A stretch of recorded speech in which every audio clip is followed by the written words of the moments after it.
অনেক বেশি অসুস্থ হয়ে গিয়েছে। আসলে আমাদের বাংলাদেশের লোকাল বাসের অবস্থা এরকমই। আমি এরকমই জানতাম আর আজকে নিজের স্বচক্ষে দেখলাম। আর আমি এখন রাত জেগে দুধ চিতই পিঠা তৈরি করছি। ভাবলাম এত রাতে যদি তৈরি করে রাখি তাহলে সকাল পর্যন্ত ঠান্ডা হয়ে যাবে আর সবাই সকালে নাস্তা করতে পারবে। দুধের রান্নাটা অনেক বেশি মজার হয়। এভাবে একটু মাখো মাখো ঝোল রাখলে খেতে বেশি ভালো লাগে। চাকা ভেঙে চাকা সহই হচ্ছে ভাইয়া পাঠিয়ে দিয়েছে। আসসালামু আলাইকুম এভরিওয়ান, সবাই কেমন আছেন? আলহামদুলিল্লাহ, আল্লাহর অশেষ রহমতে আমরা সবাই ভালো আছি। আমি একটু হসপিটালে এসেছি আপনাদের ভাইয়াকে নিয়ে। তার একটু রুটিন চেক আপ আছে ডক্টরের কাছে, সেখানে নিয়ে এসেছি। তো এসে দেখলাম একজন লোক এভাবে হুইল চেয়ারে বসে বসে ঘুমাচ্ছে। সে অনেকক্ষণ ধরে ঘুমাচ্ছে আর অনেকে ওনাকে ঘিরে দাঁড়িয়ে আছে। ডক্টররা চিকিৎসা করছে। পরে জানতে চাইলাম যে ওনার কি হলো, উনি কেন চোখ খুলতে পারছে না। তারপরে ওনারা বললো উনি নাকি মলম পার্টির পাল্লায় পড়েছে লোকাল বাসে। হ্যাঁ, উনি আসলে অনেক বেশি অসুস্থ হয়ে গিয়েছে। আসলে আমাদের বাংলাদেশের লোকাল বাসের অবস্থা এরকমই। আমি এরকমই জানতাম আর আজকে নিজের স্বচক্ষে দেখলাম। আসলে কে যে কখন কোন ফাঁদে পড়ে যায় আমরা কেউই জানি না। আর তাই আমাদেরকে লোকাল বাসে ওঠার ক্ষেত্রে আরও অনেকটাই সচেতন হতে হবে। এরকম দৈনিক দৈনিক হাজারো মানুষ এসব মলম পার্টি বা এই ধরনের খারাপ মানুষের চক্করে পড়ে যাচ্ছে। এতে করে মানুষের জীবনহানিও হওয়ার সম্ভাবনা আছে। উনি অনেক অসুস্থ, তবে আলহামদুলিল্লাহ ওনার ফ্যামিলিকে খুঁজে পাওয়া গিয়েছে আর ওনার ফ্যামিলি এসে ওনাকে রিসিভ করেছে। তারা এখন তাকে বাসায় নিয়ে যাবে। জানি না অ্যাকচুয়ালি ওনার কী হবে, উনি সুস্থ হবে কি না। তবে এ ধরনের ঘটনায় অনেকেই কিন্তু পৃথিবী থেকেও চলে যায়। আর এই জন্যই লোকাল বাসে চলার ক্ষেত্রে আমাদেরকে অনেক বেশি সচেতন হতে হবে। অনেক বেশি নিয়ম কানুন মেনে নিজের মতো করে নিজেকে রক্ষা করতে হবে। আসলে হসপিটালে এসে এই ধরনের একটা ঘটনা দেখে আপনাদের সাথে শেয়ার না করে পারলাম না, তাই আপনাদের সাথে শেয়ার করলাম। তো ঠিক আছে, আমাদেরও কাজ শেষ, আমরা এখন বাসায় চলে যাব। বাসায় এসে আমাদের একটা পার্সেল এসেছে আর পার্সেলটা আপনাদের ভাইয়া রিসিভ করলো। এই বয়মটা এসেছে অনেক দূর থেকে, সেই সুদূর খুলনা বাগেরহাট থেকে এই পার্সেলটা আমার এসেছে। আর এই বয়মটার ভিতরে আছে একদম খাঁটি মধু। তো আমি হচ্ছে অনলাইনে এক ভাইয়াকে দিয়ে আনিয়েছি, আমার এক পরিচিত ভাইয়ার মাধ্যমে। ভাইয়ারা নিজস্ব শরীরে একদম সুন্দরবন থেকে মধু কালেক্ট করে আর সেই খাঁটি মধুটাই হচ্ছে আমার জন্য পাঠালো। এখন হচ্ছে একটু খুলে দেখার পালা। তো এই ভাইয়া হচ্ছে অনলাইনেও মধু বিক্রি করে আর ভাইয়াদের হচ্ছে একটা অনলাইন পেজ আছে ফেসবুকে। তবে আমি পেজ থেকে অর্ডার করিনি, আমি আমার এক পরিচিত ভাইয়ার মাধ্যমে অর্ডার করেছি। তো উনি হচ্ছে একদম খাঁটি মধুটাই আমার জন্য পাঠিয়ে দিল চাকাসহ। আর আমি জীবনের প্রথমে এভাবে চাকাসহ মধু দেখছি। তো এখন খুলে আপনাদের সাথেও শেয়ার করব।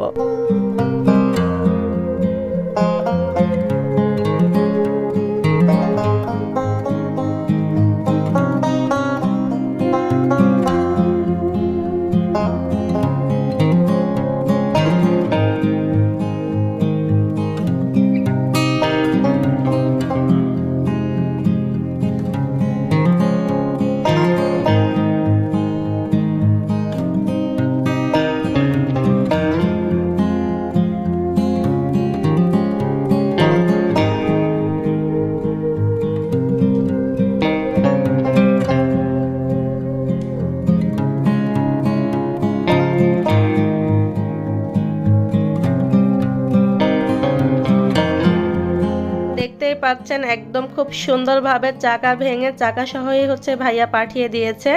তো ভাইয়া আসলে আমার বিশ্বস্ত, বিশ্বাস করানোর জন্য চাকা পাঠায়নি। আমি নিজেই শখ করে বলেছিলাম যে আমি কখনোই চাকা সহ মধু দেখিনি, সেজন্যই হচ্ছে ভাইয়া এভাবে চাকা সহ পাঠিয়েছে। আমি একটু চাকা কেটে নিচ্ছি। সবার আগে আমি একটু বিসমিল্লাহ করে খেয়ে দেখব, একদম তাজা মধুর স্বাদ গ্রহণ করব। তারপরে হচ্ছে চাকাগুলো থেকে আমি মধুটাকে চিপে নিয়ে একটা কাচের পাত্রে সংরক্ষণ করব।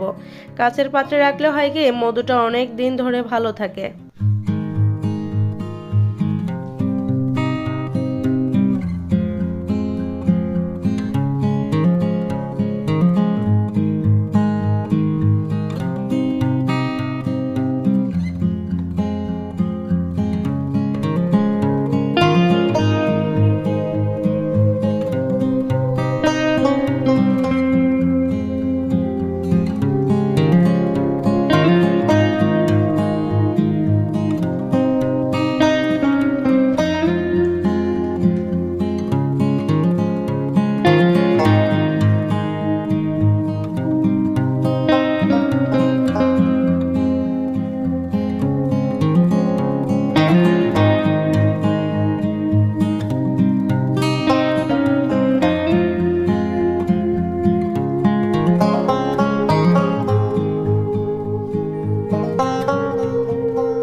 সকালবেলার নাস্তা হিসেবে আমি খাচ্ছি চাল ভাজা আর মিষ্টি দই।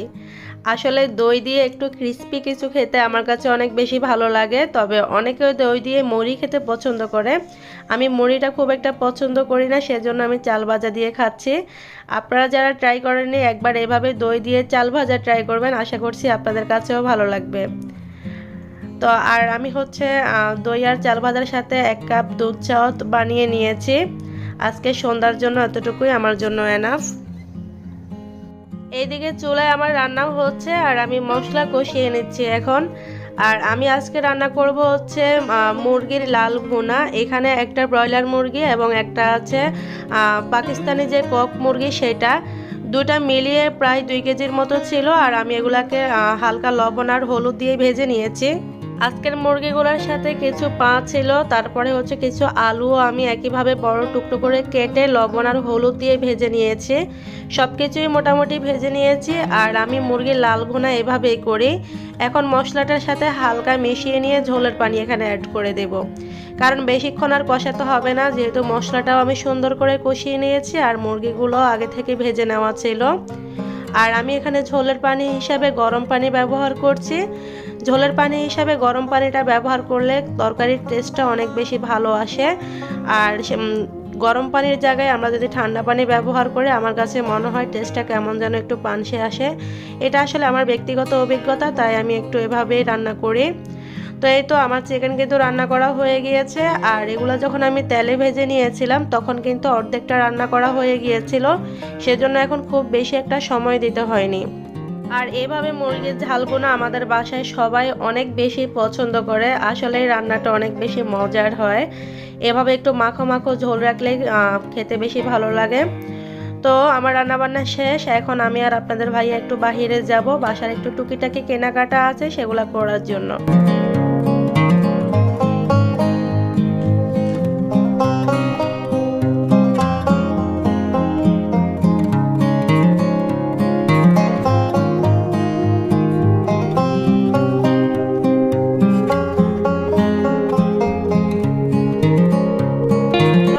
আমরা বাহিরে চলে এসেছি। আজকে অনেক কিছুই কেনাকাটা করতে হয়েছে, বাসার জন্য অনেক কিছুই লাগতো।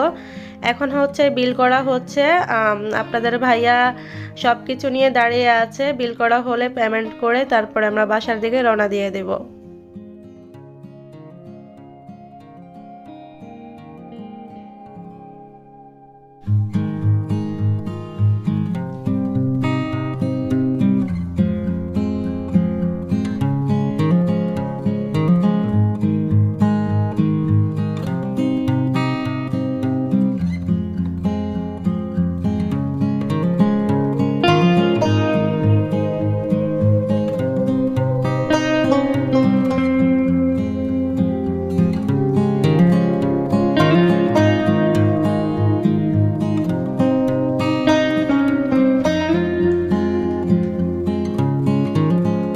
আমরা বাসার নিচে চলে এসেছি। এখন এত কিছু কিভাবে উপরে উঠাবো সেই নিয়ে একটু চিন্তা ধান্তা চলতেছে। আমি আসলে কিছু নিয়েই উপরে উঠতে পারবো না, আমি এমনি সিঁড়ি উঠতে আমার অবস্থা খারাপ হয়ে যায়। আমাদের একটু অ্যাজমাটিক প্রবলেম আছে, আমাদের বলতে আমার আম্মুর।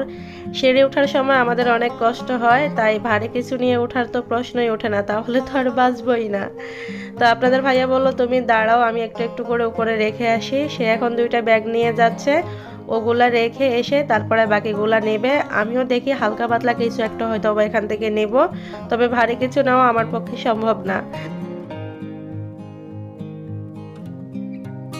এখন হচ্ছে সকাল 7টা বাজে। আর যে 2জন মানুষকে এখানে দেখতে পাচ্ছেন, একজন হচ্ছে আমার বড় বোনের হাজব্যান্ড, যিনি কিনা প্রায় 6 বছর পরে প্রবাস থেকে এসেছেন, বাংলাদেশে ওমান থেকে এসেছেন।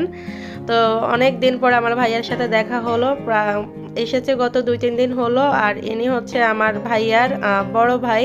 ভাইয়ার বলতে আমার আপুর বাসুর আর কি, আমাদের সম্পর্কে তালতো হয়। উনি হচ্ছে আজকে কুয়েত চলে যাবে, তো সেজন্যই সকালবেলায় ওনার ফ্লাইট। আর এই উদ্দেশ্যেই হচ্ছে ওনাদের আমাদের বাসায় আসা।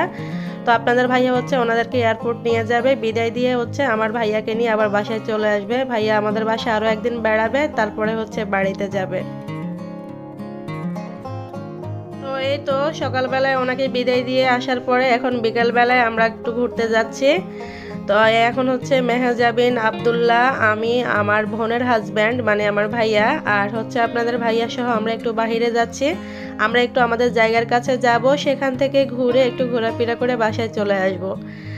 আর আজকে বাসায় হচ্ছে আমার ছোট দেবরও ছিল, আমার শাশুড়িও আছে, তবে ছোট দেবর হচ্ছে একটু আজকে বাড়িতে যেতে হবে, তার ভ্যাকসিন ডেট আছে, তাই সে বাড়িতে চলে গিয়েছে আর আমরা ঘুরতে যাচ্ছি। আর এইদিকে হচ্ছে ওনারা দুই ভাইরা একসাথে দাঁড়িয়েছে ছবি তুলে দেওয়ার জন্য, আর আমি ছবি তুলে দিয়েছি। তো জায়গা থেকে ঘুরে আসা আমাদের শেষ, এখন হচ্ছে যাওয়ার সময় একটু সন্ধ্যাবেলা নাস্তা করছি সবাই মিলে। তো আসলে নদীর পাড়ে যে রেস্টুরেন্টটাতে আমরা সব সময় জায়গার কাছে গেলে নাস্তা করে থাকি, সেই রেস্টুরেন্টটা আজকে বন্ধ, তাই অন্য একটা রেস্টুরেন্টে আজকের এই সন্ধ্যাবেলার নাস্তাটা হচ্ছে। তো ঠিক আছে, খাওয়া দাওয়া শেষ করে বাসায় চলে যাই।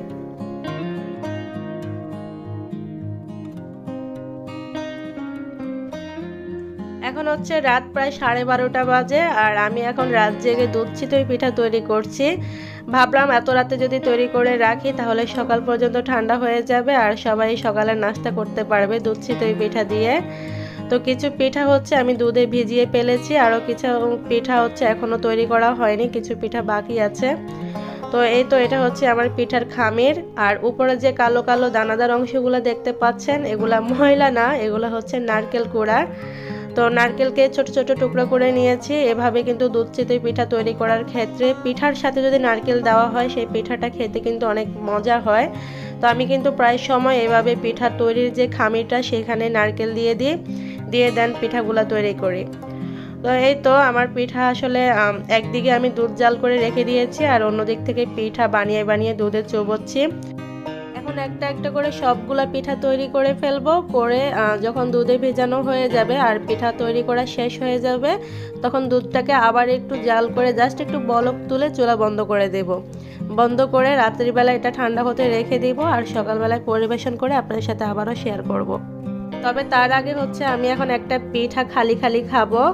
তো পিঠাগুলোর ভিতরে দেখতে পাচ্ছেন খুব সুন্দর করে নারকেল দেখা যাচ্ছে, আর আমি আজকে এই পিঠা খাবো খেজুরের যে ঝোলা গুড় আছে ঝোলা গুড়ে চুবিয়ে চুবিয়ে। এভাবে কিন্তু চিতই পিঠা খেতে আমার কাছে অনেক বেশি মজা লাগে। তো ভাবলাম এত রাতে পিঠা তৈরি করছি, একটা পিঠা একটু গরম গরম খেয়ে দেখি কেমন হয়েছে। কিছু পিঠা আমি আমার মা এবং শাশুড়িকে দিয়ে এসেছি রুমে, ওনারা হচ্ছে রুমে বসে খাচ্ছে আর আমি একটা খাচ্ছি আপনাদের সাথে শেয়ার করছি। তো দেখতেই পাচ্ছেন পিঠাগুলার ভিতরে ঠিক কতটা সুন্দর হয়েছে, একদম পুরোটাই জালি জালি হয়েছে।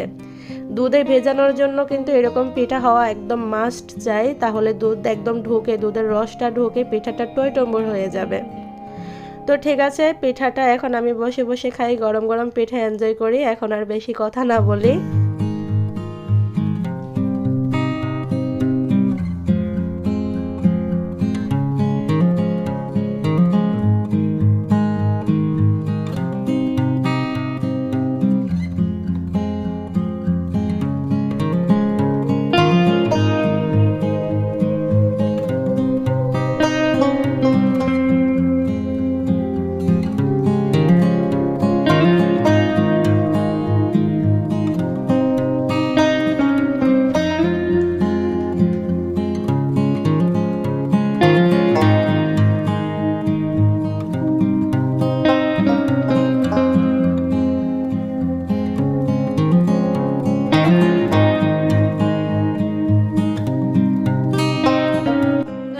সকালবেলায় পিঠাটা পরিবেশন করে নিচ্ছি।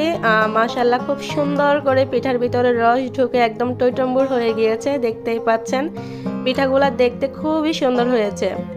আজকে এই পর্যন্তই, সবাই অনেক অনেক বেশি ভালো থাকবেন, আমাদের জন্য দোয়া করবেন। আল্লাহ হাফেজ।